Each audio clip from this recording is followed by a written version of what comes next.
Ce tutoriel est dédié à la navigation dans Direct Planning. Tout d'abord, sachez que Direct Planning propose différentes échelles de temps, dotées chacune d'un niveau de zoom différent paramétrable. Ici, je visualise une seule journée dans le planning. Là, je visualise 2 jours, puis une semaine, puis plusieurs semaines, jusqu'à plusieurs mois. Pour le déplacement proprement dit dans le planning, vous pouvez utiliser des raccourcis clavier très pratiques ou la molette de défilement de la souris. Vous pouvez aussi, via des raccourcis, aller vous positionner directement à la date du jour ou directement à la dernière tâche sélectionnée.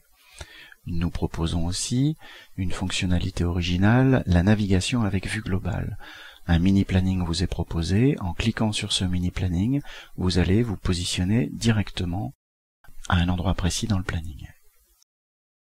Comme les gammes sont très importantes dans un planning de production, nous proposons des fonctionnalités de navigation dans une gamme pour se rendre à la dernière tâche, à la première.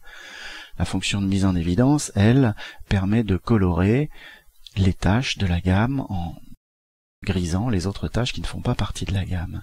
On peut aussi filtrer, c'est-à-dire ne laisser à l'écran que ce qui concerne la sélection courante. Cette fonction de mise en évidence est très pratique et s'applique à d'autres critères, comme par exemple le même client. Sélectionnant une tâche, je colore les autres tâches qui sont sur le même client. Et de la même façon, je peux aussi filtrer et ne laisser à l'écran que les tâches d'un client donné. Je peux aussi utiliser cette fonction pour voir les alertes et mettre en évidence à l'écran ou filtrer à l'écran uniquement les tâches en alerte.